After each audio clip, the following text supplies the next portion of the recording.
gorilla, nature. Bro, let's go skate. Dude, E equals MC squared. Nerd for life.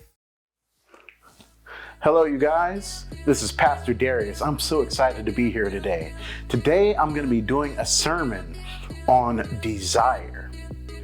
This is something that I know that everybody struggles through. It's not just me. I know 100% because I go through social media sometimes. I see the stuff that's on there. And, it's the reason why when we go on social media like Facebook or Instagram or TikTok, right? We look at people, the people who typically have the most likes, right? The people who have the most followers are typically people who are very desirable people who have desirable features. So with that, let's get into the talk.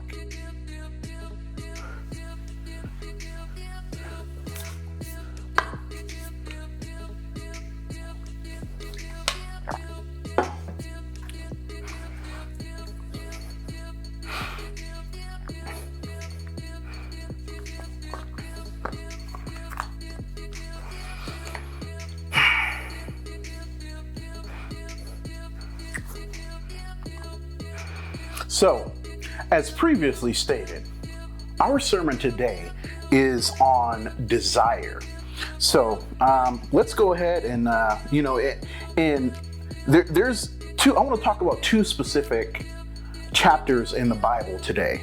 I want to talk about 2 Samuel chapter 11, which features David, King David. Now, women have used desire to subdue many men. Right? There are a lot of men. You go through the history, look through history, right? Presidents have fallen due to, Bill Clinton is a prime example, right? There have been kings have fallen, right? King David and Bathsheba, wife of Uriah, right? King David saw Bathsheba and he was attracted to her. He desired her. He seen her. He went up to the roof, right? The story goes, he went up to the roof. David saw Bathsheba and he saw that she was attractive. He saw that she was sexy. She was looking good, right? And David, he's a man, right? And most humans, most people have struggled with getting over our personal desires, right? Our inward fleshly desires. This is something that all people struggle with, right? Some people have a little bit more control than others. David's mindset was don't hate the player, hate the game, right? Because when we go into detail and we look at the story, right? The story is that David saw that Bathsheba was attractive, and David sent his people to call her, right? Now, this is the crazy part. Bathsheba was married to Uriah, right? Uriah was a good man. He was an honorable, respectful man, right? David was a dog. Straight up, David was a dog, man. He seen this woman. He didn't care who she was married to. Completely unimportant. Why? Because David was a king. He was a man of great power, so David, he called her, he had his people call her in, and he slept with her. Now, this is the thing, the crazy part, right? David got Bathsheba pregnant. Now, she reported to David that King David, right? She reported that, had it reported to him that she had conceived, right? She was with child. Now, Uriah came back from war, right? Uriah was a warrior, right? So Uriah came back from war. He came, talked with King David, right? King David called him in and said, hey, I want you to go home and go be with your wife. Go spend time with your wife. He was trying to cover his tracks from the dirt that he had did. And that's what a lot of people do. right? You know, like we give in to our inward desires. I mean, how many families have been broken, right? Because of husbands and wives who couldn't control their inward desires, right? Who would fail to their sexual desires, right? How many marriages have been ended, supposedly, inside and outside the church, right? The divorce rate in the United States is about 50%. Right? That's half of people get divorced within the first 5 years of marriage. Why is it? It's because of desire, our inward desires. People struggle to control those inward desires, right? Just like I was saying, right? King David, he failed. He clearly failed. And then he tried to cover it up. He tried to force Uriah to go and lay with his wife, but Uriah was a just and honest man. He would not do it. He said, who am I to go and lay down with my wife while my men are out sleeping, you know, in tents and all that, you know, and, you know, at war and so forth and so on, right? And he refused to do it. David tried to go in as far as getting Uriah drunk, intoxicated, right? And trying to convince him to go and lay with his wife so that, you know, the deed that he had did, the scandalous deed that he had did, would be covered up, right? How many people live their lives this way? How many men are running around chasing after women, sleeping with, you know, married women, right? Married women sleeping with men outside of their relationships, right? What is it about desire that has such a hold on mankind, right? Men and women. It's not just men, it's women who fall to temptations too, right? Let's look at a second example, right? King Herod, right? If you look at Mark chapter 6, verse 14 through 29, right? It talks about King Herod and his wife Herodias, right? Herod's brother, Herodias was Herod's brother Philip's wife, right? But Herod took his brother's wife and married her, right? So again, right, you have a man of great power, and because, you know, of his great power, a lot of men abuse their power, and you know what ends up happening? They end up paying for it later on. David, going back just before I move on, right, David, the baby that they had initially, what ended up happening, David ended up sending Uriah to go get murdered, right? Uriah he forced him into like this crazy battle where he knew it wasn't likely that they set him up to die, you know? And initially what ended up happening is the baby that was conceived from Bathsheba, right? Like David ended up taking Bathsheba, marrying her, and he took her into his house, and the baby that they had conceived, the baby died. David cried, begged God, please, Lord, don't let me lose the baby. The baby died. He paid for it. He paid for the treachery that he did, right? A life for a life. So King Herod, right, and his wife Herodias, right, as I said, King Herod had John the Baptist in chapter 6.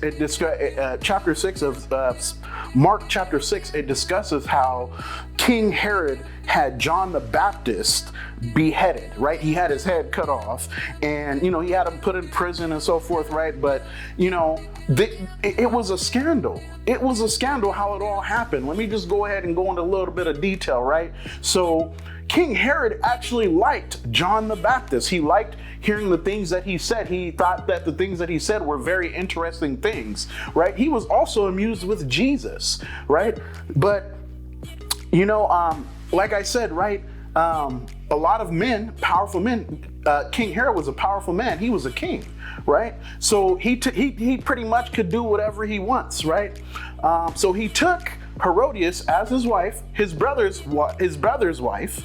He took her as his wife, right? John the Baptist spoke against that relationship. He said, it is not right that you take this woman who is clearly your brother's wife for your own, right? But he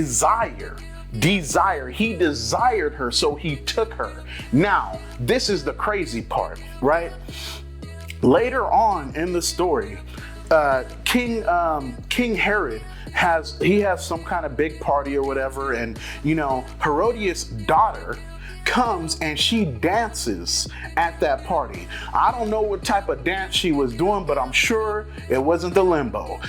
I'm pretty sure whatever type of dance that she was doing, it had to be something that was so crazy. It was probably, who knows, she was probably doing the pole dancing. I'm pretty sure she was doing something along the lines of taking off the clothes, because for the deed that initially happened, because initially what ended up happening is after she did her dance, King Herod and all the, people who were there, all the dignitaries or whatever that were there, were so pleased with the dance that she had did that King Herod was overwhelmed. He said to her, I promise you, you could have anything that you want, up to half of my kingdom. Any request that you have, it will be yours. Right now, this is the crazy part.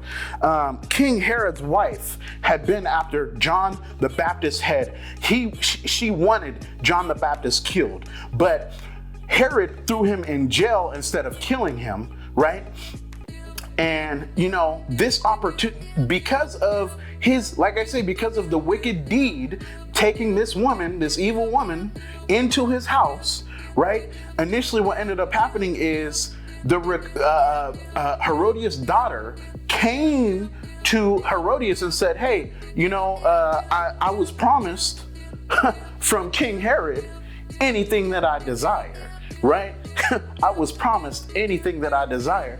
So Herodias sent her daughter back to King Herod and said, hey, ask for John the Baptist's head. Now, and she went back and she asked for John the Baptist's head. She wanted his head. And sure enough, King Herod, because of his promise, right, for the sake of his word, right, because a king can't just go and break his word, right, because he made the promise in front of all these dignitaries, all these people. If he breaks his word with her, then that, what is to say that he make a promise with one of these dignitaries that he won't break his word with them in the future? So he kept his word and had John the Baptist's had John the Baptist beheaded, all because of what? Because of his desire for the mother, right?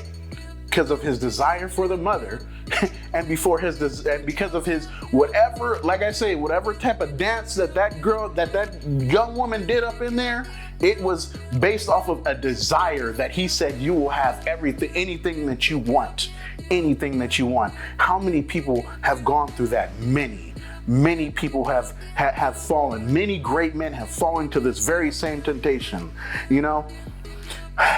So with that, let's go ahead and move on forward, right? Let's look at some real world examples of people who have, of situations where men have fallen to the same thing. I already said one, Bill Clinton, right? Bill Clinton, he failed, right?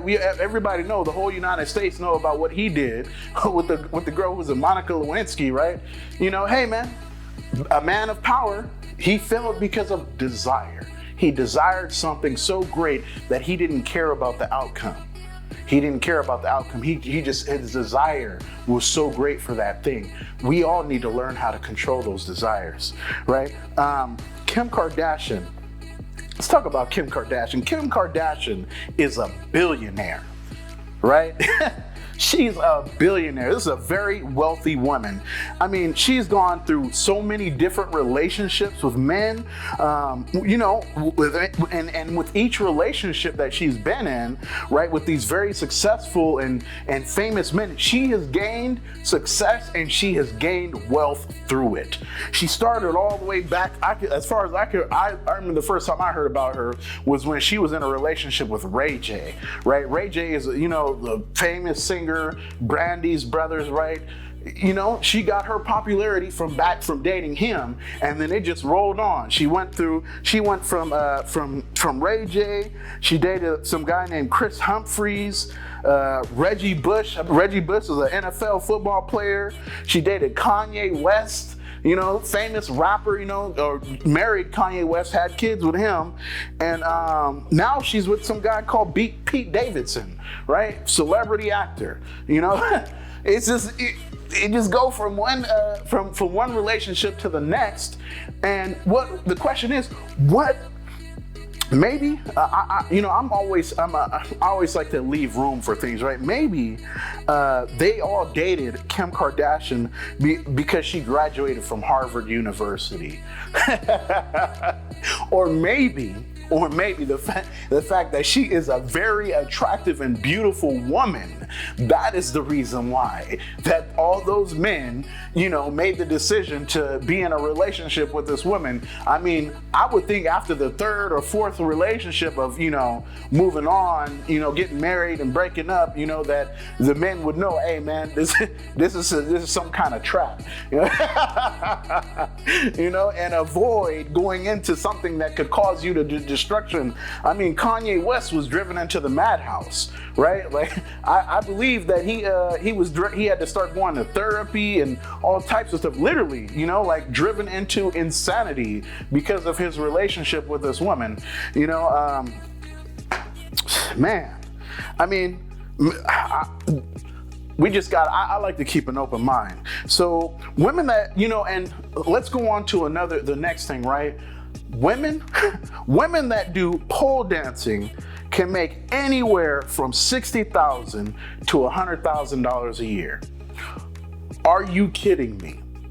Women that I looked up when I looked it up, I was like, come on, man, this can't be a real, no, man. Realistically, women that do pole dancing, I know, like, I'm cleaning it up, right? I'm saying pole dancing, but they have another term for this, right?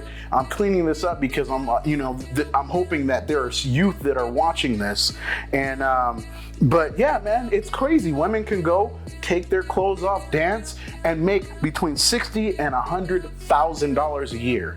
And a person who works an honest job, let's say you worked at a gas station, right? Just, regular person working at a gas station, and you could work at a gas station, you could work 60, 70 hours a week, and you could work, every single week working at 60, 70 hours and not even make even close to that amount of money,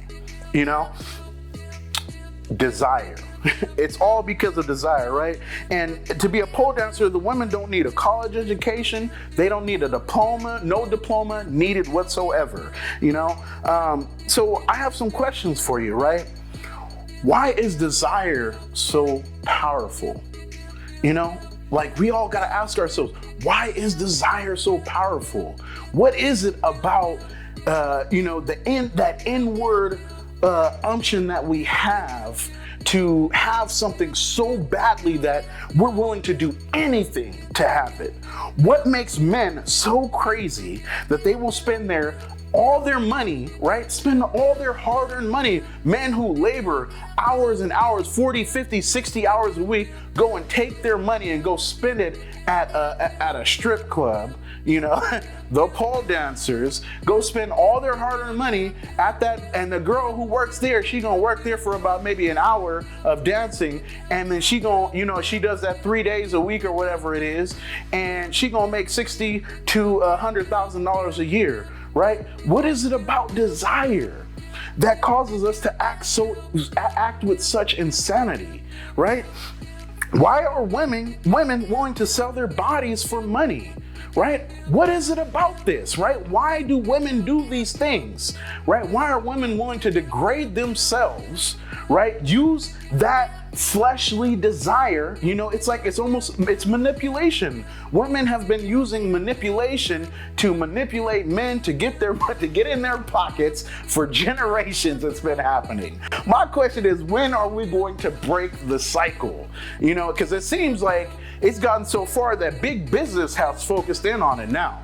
right? Big businesses focus in completely on that desire. You can't even scroll down Facebook or Instagram. You can't even, in commercials, you watch commercials on TV when you're watching Netflix and Hulu, and they even in the commercials, they're using they use the sex, right? They use that drive to get people to purchase products, purchase alcohol, purchase clothing. They're using desire, manipulation, right?